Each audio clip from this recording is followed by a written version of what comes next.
né? Então, na regra geral, eles acabam molestando as crianças antes de completar os 30 anos de idade. Pais incestuosos, abuso de crianças fora de casa, mantendo uma relação normal com os familiares, né? Incesto, vocês sabem o que é, né? É relação entre irmãos, pai e filho, né? A relação sexual em familiares a gente chama de incesto, né? Então tem esses pedófilos que também praticam o incesto, quer dizer, tem relação e tem desejo também pelos seus filhos menores, tá? Ambos abusadores, incestuosos ou não, sentem desejo similar, porque é isso que eu estou falando, né? Mesmo os pais que praticam o incesto, também, quase sempre, têm desejo por crianças, né?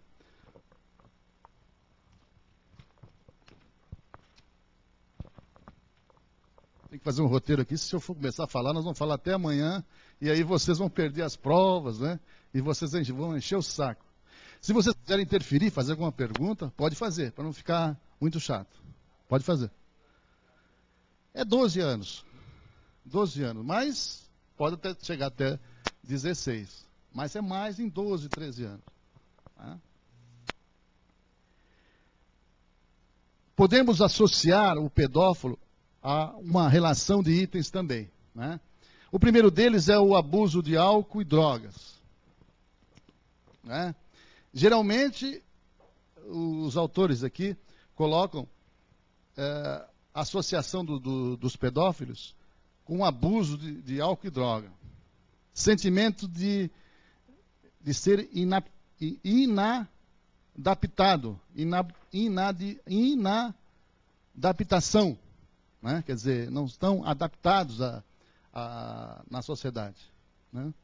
Depressão é outro ponto que é associado ao pedófilo. Fraco poder de controle de seus impulsos, fraca autoestima, e por aí vai.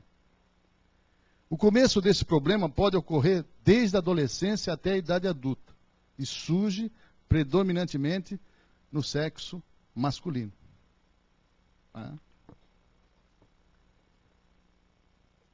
Aqui, os autores colocam aqui alguns conselhos para lidar com as crianças vítimas de abuso sexual. O primeiro deles é manter a calma, né? Isso serve para vocês também, porque de repente tem um irmão de vocês, tem um parente de vocês, apesar de vocês já terem uma idade um pouquinho mais avançada, né? Já estão mais ou menos vacinados, preparados para se defender dessas pessoas que se aproximam de vocês, no intuito único e exclusivamente para satisfazer a questão sexual, né? Eu sei que não é fácil, mas vocês têm que estar preparados, né? E vocês sabem melhor do que eu que a arma principal é a informação, tá certo? Vocês têm que se informar e ter um pouquinho de malícia, para que quando as pessoas que têm a má intenção se aproximar de vocês estarem preparados para a defesa, para dizer não. Porque vocês têm que botar na cabeça de vocês que o corpo da criança, do adolescente, é sagrado, né? Então, para tocar só com o consentimento de vocês. Isso é importante deixar bem claro, né? Porque o sujeito, o pedófilo, quando vem, ele vem com aquela linguagem muito bonita, amável, né? Vem aliciando, seduzindo e conquistam a confiança de vocês, né? Conquista a confiança das crianças e depois dão o bote, né? Quer dizer, aí fazem o que eles querem fazer e estão ali para isso. Manter a calma, ser paciente, nunca pressionar sem perguntar detalhes, deixar a criança contar com as suas próprias palavras, né? Quem for abordar a vítima de abuso sexual tem que ter tranquilidade, tem que ser uma pessoa especializada, né? Para que ela tenha confiança e possa contar o que ocorreu, e depois os pais ou o responsável vão procurar Poder Judiciário, Ministério Público, Conselho Tutelar, Polícia Civil, Polícia Militar. Vocês têm que botar na cabeça de vocês o seguinte: não tem nenhum pai aqui. Tem a Sônia, que é mãe, tem eu, pai, o Antônio Cabral, e o Antônio lá de Gaspar. A maior autoridade com relação aos filhos são os pais. A autoridade máxima são os pais. Não é o juiz, não é o promotor, não é o delegado, não é o prefeito, não é o presidente da Câmara, não é o vereador. A autoridade máxima são os pais. Então, é o primeiro a detectar o comportamento da criança abusada, é o primeiro a sair procurando denunciar, levar a criança no pediatra, levar a criança na delegacia, no Ministério Público, mas a maior autoridade, a autoridade máxima que eu chamo, são os pais. E nós, pais, não podemos nos omitir. Outra questão aqui, acreditar. A criança precisa que nós acreditarmos nela. Se a criança conta algo e a gente não acredita, ela não vai mais contar nada, ela vai ficar totalmente fora. Tentar perceber o que a criança que a criança tem para dizer. E tentar também, com a habilidade que os pais têm que ter, e com os profissionais da área, entender que como é difícil a criança chegar naquele ponto para dizer. E a gente pode tirar o exemplo nosso, que já somos adultos, para confessar algo, Cabral? Antônio? Confessar algo é difícil, A menina que está rindo, Confessar é difícil, confessar algo que a gente não quer que ninguém saiba, Que é uma coisa íntima. Agora, você só imagina para uma criança de 6, de 7, de 8 anos, para confessar, para se expor, confortar o máximo possível, quer dizer, a mãe, o pai, a pessoa que vai ouvir lá o relato do abuso, tem que dar carinho, dar colo, para que a criança se sinta segura. Quem que falou segura? Segura, para poder, importante isso. Garanta que não voltará a acontecer. Faça senti-la protegida. A criança tem que sentir protegida. Diga à criança que está orgulhosa por ela ter contado esse segredo. Porque para ela é uma loucura aquilo, ela ter que contar algo que de repente ela nem sabe se aquilo é certo ou errado.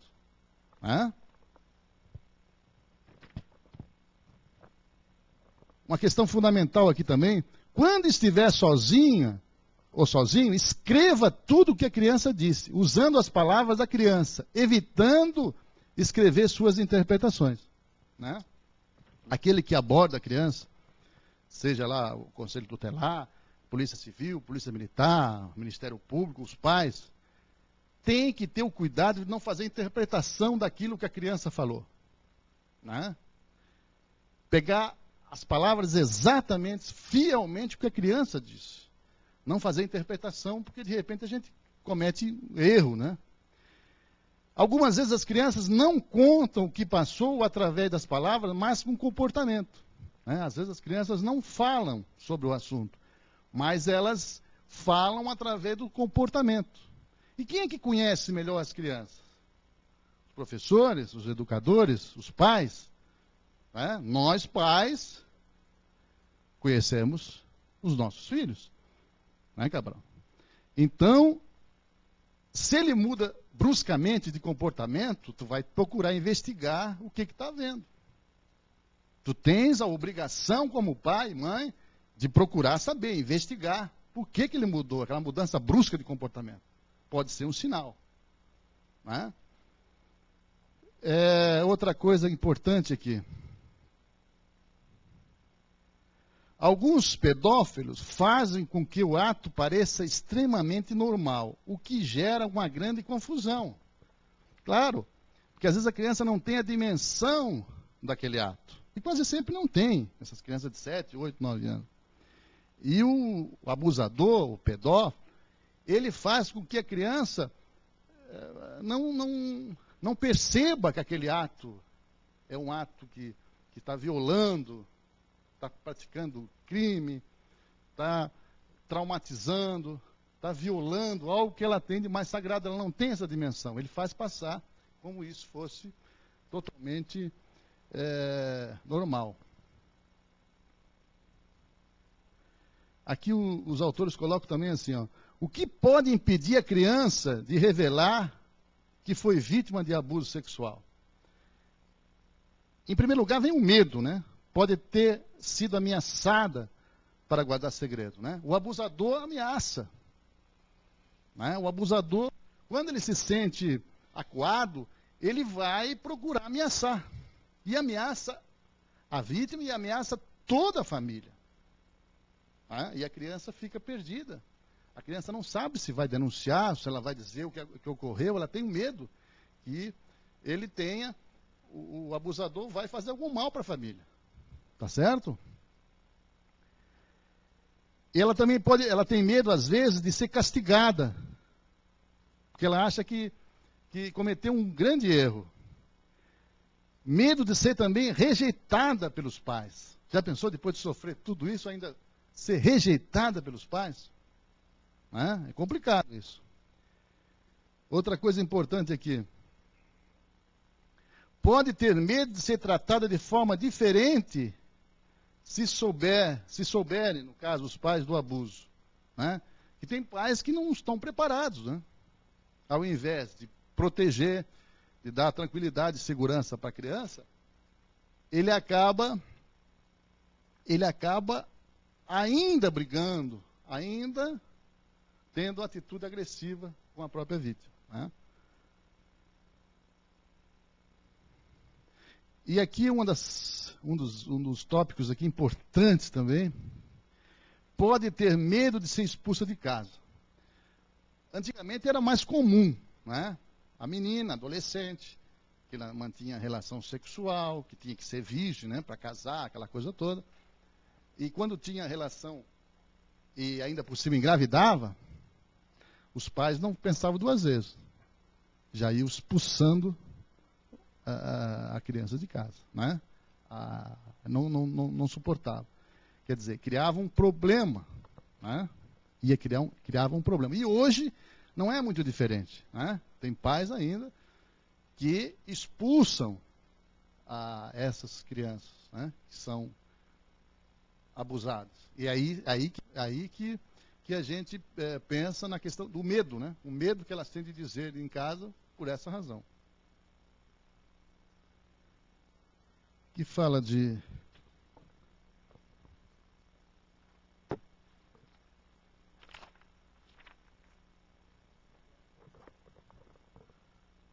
confusão, né? Está confusa quando o abusador é alguém em que ela confia. Que às vezes o abusador está na própria casa, né? Às vezes é o pai, às vezes é o tio, às vezes é o avô, ou uma pessoa que goza de confiança, que frequenta a tua casa. E é aquele que está abusando da tua filha e tu está dando um cafezinho para ele, cara. Né? Tu está dando um jantarzinho pro cara. Tá? E o cara está abusando da tua filha. Né? E aí depois entra exercício arbitrário das próprias razões, né? Que o sujeito não pode fazer justiça com as próprias mãos, que a lei proíbe. Uma série de coisas, né? Tem que levar para a polícia investiga, depois levar para o judiciário, para dar pena e assim por diante. Coisa importante aqui, importantíssima. Dor e vergonha. Frequentemente as crianças ficam, sob o ponto de vista emocional, abaladas. Lógico, né? Nós não nos abalamos por qualquer coisa. Somos adultos, né? Já estamos sambados, né? E às vezes um acontecimento nos abala tanto. Né? Agora, só imagina uma criança dessa.